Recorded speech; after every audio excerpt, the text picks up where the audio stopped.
Our histoblock is a natural antihistamine. Well, I've had people that didn't respond well to Claritin that use histoblock, and they respond really well.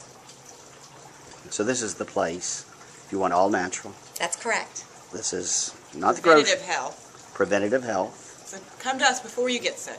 So any age group can come in here, and you can tell them what they probably should start taking on a regular basis. I work with infants to 100-year-olds. Literally, I had a 100-year-old that I read her eyes the other day.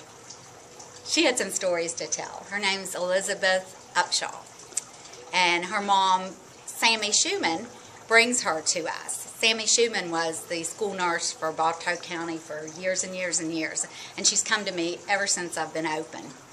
So I have a lot of local clientele that have come to me ever since I've been here. Right down here on Main Street, this is the herb shop. This is Bria, and this is Mary, the owners. Stop by and see them. We'd like to see ya.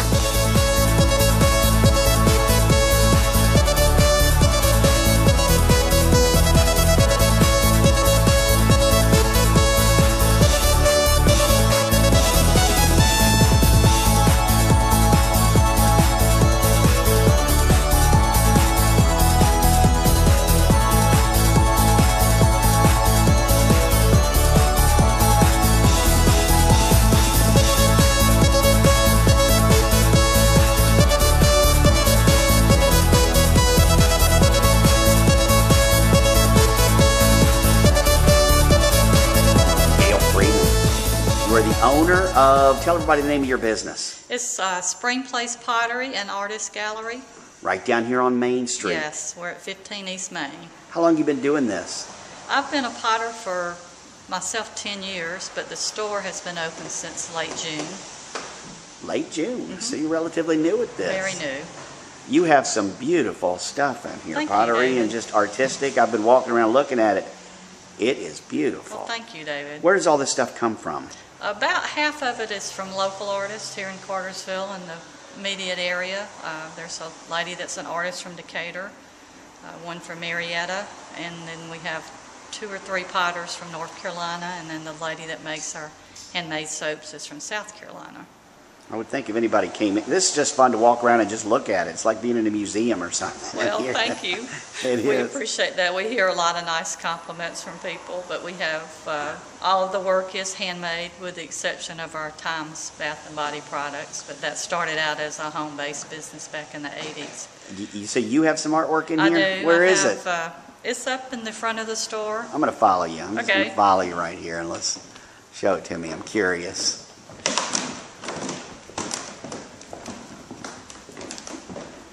Work in this area as well as this is all yours here. Right here? This is all mine here, as well as this. You hand make all of this? It's all handmade. It's done mostly on a potter's wheel, as well as I incorporate hand building into it as well. So did you do this for a long time out of home, selling your stuff? I did. I took my first class in 2002, and then I think I started doing shows 2 or 3 years after that. So in 2002, you didn't know anything about it? You just wanted to try it? Nothing other than I had always liked it. I had collected pieces through the years and just had always had a desire to learn how, and finally did. And now I've kind of come full circle. I learned at the Campbell Folk School in North Carolina, and now I'm an instructor up there about once a year. That is so cool. So you took your hobby and turned it into a business. I did. So how's it going down here on Main Street? August was a slow month, but things have picked up in October and then continue to grow more into November as well. And we are really pleased with the response we've gotten from the community. A lot of support from the chamber as well as the Downtown Development Authority. Right. So people like you want to help us out. So if there's an artist at home, besides coming in here and just buying something, I guess they could just stand around and talk to you. You could advise them if they wanted to get going or get it. We've got we've got resources for several of the other artists that actually, as part of their commission, they work a couple of days a month in the gallery. And then we, of course, the booth offers a lot of art classes throughout the years, and I think they're kind of winding down for this year, but they'll start again in the springtime. I would be so proud of myself if I made one of those bowls. Thank you.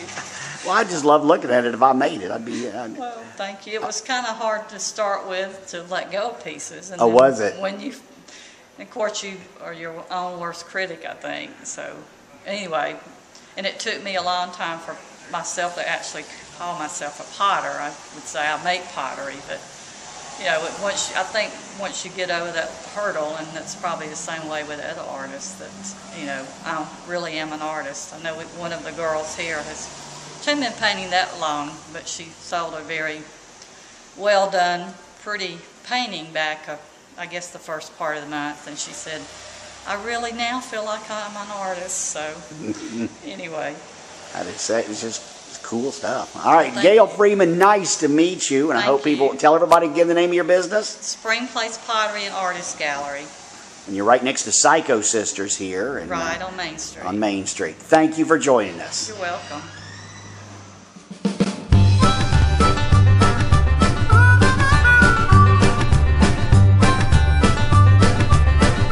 Hey, my name is Brittany, and I work at Slurps BBQ. One of the main things that I get asked all the time is, what's your favorite thing to eat? And of course, I always say everything, because everything's good. Regardless if you like pork or chicken, we've got you covered, and we have the best vegetables ever. So come and eat at Slopes, so next time somebody asks you what your favorite thing to eat is, you know exactly what to tell them.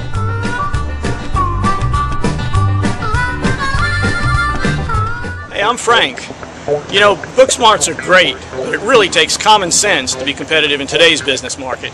For 28 years, the IT professionals at Common Sense Computers have been designing software and integrating systems for all types of businesses. Whether you're using a database, mobile applications, or shop floor automation, let Common Sense help you solve your IT needs.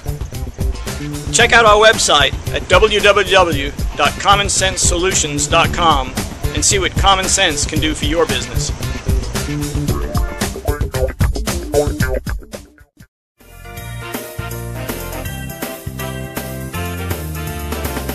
And the local time is 8:35 here on AM 1450 WBHF, 25 minutes before the top of the hour. This is Bartow's Morning News. I'm Alan Sanders. Still 53 degrees here in downtown Cartersville under a dense fog advisory until 9 a.m. We've got that full traffic and weather coming up in just a minute. First up, your top news for today. You Harley man. Alan Sanders, WBHF Radio. Good morning. Morning. How you doing? Pretty good. How long you been doing this? I've been involved with radio since about 2001. I actually just started off helping to fill in on Saturdays.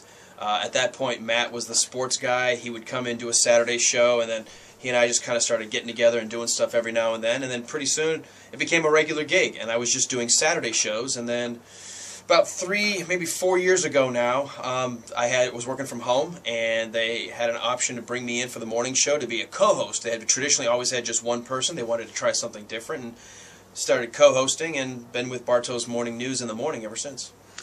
How do you prepare for a show? Well, the big thing in the morning for me is I don't really do the news because I'm not part of the news department. It's my job to kind of keep the show moving. I conduct all the interviews, so I know ahead of time. I get Kevin Carroll, who's my co-host. He's also the show producer. Gives me a rundown of all the guests we've got lined up for the week. So, you know, whether it's Johnny Isaacson or whether it's, you know, Johnny Smith on the street, whoever it is, I try to get as much information ahead of time so that way I can ask, you know, legitimate questions. I always try to think from an audience's perspective, what do they want to know based on what's being, you know, talked about in the studio. I think a lot of times interviewers fail because they've got their list of questions and they just go 1, 2, 3, 4, 5. They're not listening, and I like to try to really listen and have more of a conversation when I interview people, and that's the most fun I have. I get to interview people, we get to have some fun in between our news segments, and my whole job is keep the news flowing. What's your responsibility to the community as far as doing this? For me, I look at it this way, because I'm the host more than the news person. Obviously, news for the news staff, they're always wanting to be as accurate and as timely as possible. For me, I want it to be as entertaining and informative as possible, which sometimes seems at odds, because if you're hard news, but then you're cutting jokes, are you taking it seriously?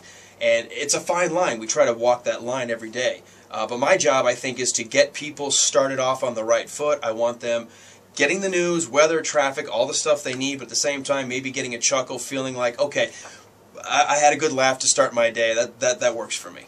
Any aspirations of going to, let's say, a top 10 market? You know what? I've thought about this for a long time, and certainly any opportunity to get into a bigger market would be a lot of fun.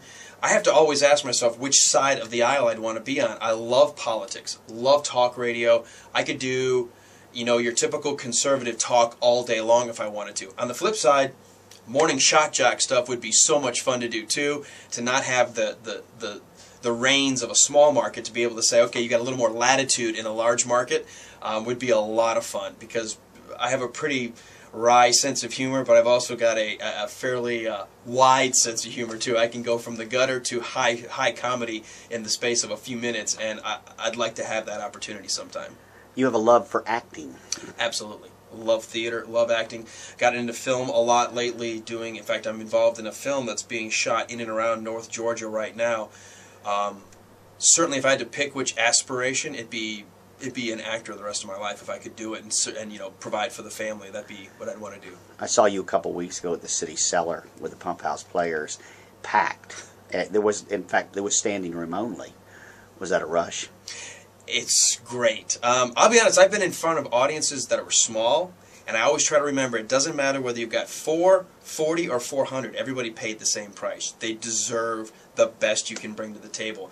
It is always a lot more fun when it's packed, I will tell you that. And kind of a neat thing right now is, you know, the improv group I'm with, Attention Deficit Players, kind of grew out of the Pump House, but we are officially now moving on as our own entity. So we'll still do stuff with the PHP, but Attention Deficit Players now are officially its own group. So it's a lot of fun to be involved with an improv troupe. That means you go out and you can do private functions. Absolutely.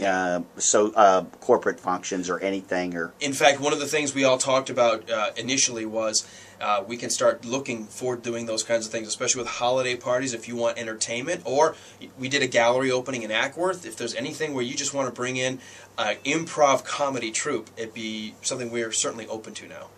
Alan Sanders, WBHF Radio, 1450 on the radio dial. Thank you for joining us on Cartersville Uncut. Thank you very much. Hello, I'm James. And I'm Jennifer. And I'm Jordan. And we're the owners of JDH Electric. At JDH Electric, we can service all of your electrical needs. If it's in your home, your office, your industrial facility, anywhere that you currently need electrical service, we can help you. If you need electrical service, give us a call, 770-607-6900. At JDH Electric, we look forward to serving you for this generation and generations to come.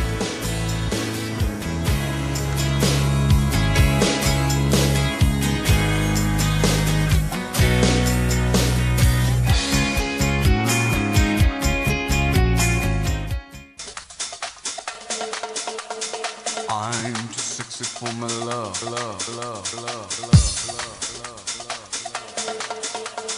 I'm too sexy for my love, I'm too sexy for my, I'm too sexy for my, I'm too sexy for my, I'm too sexy for my, I'm too sexy for my love, too sexy for my love, love's going to leave me.